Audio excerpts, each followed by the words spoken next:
Бәріңізге сәлем, қалдарыңыз қалай? Менде бәрі жақсы. Араға қателеспесем 3 немесе 2 ай салып, YouTube каналыма қайта ораламын деп шештім. Және де осы уақыт арасында мен қайда болдым, не істедім және неліктен менде үзіліс болды. Бұл видеоны түсіру мақсатым менде біраз үзіліс болған еді. Кейбір кісілер сұрап жатыр, неге видеолар салынбай кетті, жаңа видеолар қашан шығады деген сияқты. Барлығын сіздермен басынан бастап не болғанын және неге үзіліс болғанын бүгін сіздермен сырласа отырып осындай бір еркін форматта жеткізгім келді. Ең бірінші, қазір мен не істеп жатырмын, немен айналысып жүрмін, сол бойынша айтып бергім келеді. Қазір мен офистемін, Астанадағы тіл орталығында. Қазір таңғы сағат 7, 8-ден бастап менде кешкі 8:30, кейде 9-ға дейін тілдерден сабақ беремін. Яғни YouTube каналыма жаңа видеолардың шықпауының үлкен себептерінің бірі осы жұмысым. Сабақ барысында таңнан кешке дейінгі график арасында менде видеолар істеуге, съемка жасауға, оны ары қарай монтаждауға кішкене уақытым жетіспеді. Және өзіме де осындай бір мүмкін үзіліс керек болған шығар. Ең бастысы, мен қайта оралдым жаңа идеялармен, жаңа мақсаттармен, және солардың барлығымен алдағы уақытта сапалы әрі қызықты контент түсіремін деген ойдамын. Мен YouTube каналды жаңадан бастап жүргізіп жатқандықтан, оған арнайы уақыт бөлу немесе белгілі бір өзіме ыңғайлы графикке жеткенге дейін маған кішкене қиындау болды.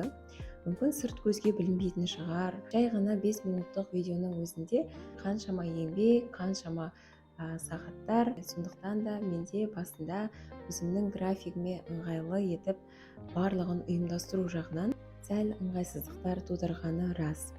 Каналды жүргізіп бастаған кезде менде сабақтарым, оқушыларым қатты көп болмаған. Яғни күнделікті графигімнің белгілі бір сағаттарын мен видеосъемкаға және оны монтаждауға арнай алатынмын. Уақыт өте онлайн форматта, офлайн форматта тіл орталығымыздағы сабақтарға сұраныс арта бастады.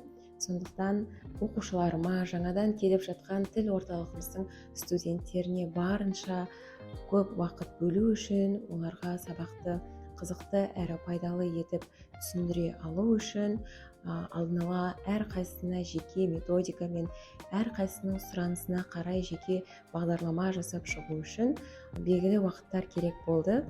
Сондықтан да YouTube каналыма қатты көп уақыт бөле алмай қалдым. Осы уақыт арасында сүйікті студенттермен онлайн, офлайн форматта тілдерді үйреттім, көптеген кітаптар оқыдым. Және де осы жақын күндері YouTube каналым туралы қайтадан ойлана бастадым. Оқыған кітаптарым туралы, студенттермен бөлісіп жатқан, студенттеріме үйретіп жатқан тіл үйрену барысындағы методикалар, қызықты бағдарламалар, ережелердің бір түсінікті логикасы деген сияқты түрлі тақырыптарда сіздермен де бөліскім келетінін ойлана бастадым.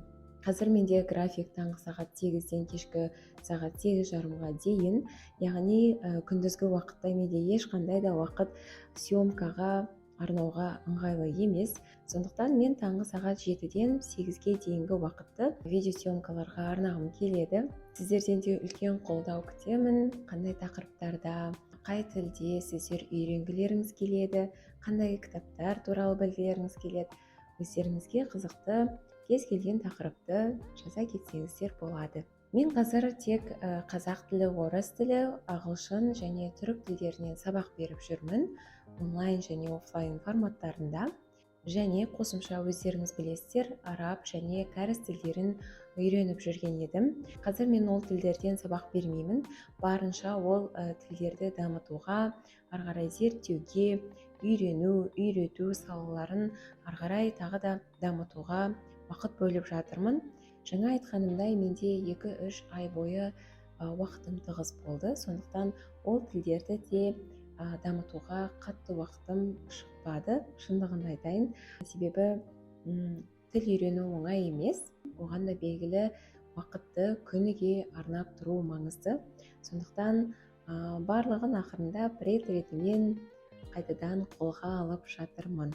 Бұл видео ешқандай да сабақ, тіл үйрену немесе белгілі бір маңызды тақырыпқа байланысты емес, жай ғана YouTube каналымның көрермендерімен сырласу форматындағы видео болғанын қаладым. Алдағы уақытта қызықты әрі пайдалы видеолармен сіздерді ары қарай қуантамын деген ойдамын. Өздеріңіздің маған деген қолдауларыңызды пікір ретінде қалдырсаңыздар болады. Барлық жазған пікірлеріңізді, қолдауларыңызды міндетті түрде оқитын боламын. Барлықтарыңызға қайырлы таң, күндеріңіз сәтті өтсін. Кездескенше. Бай!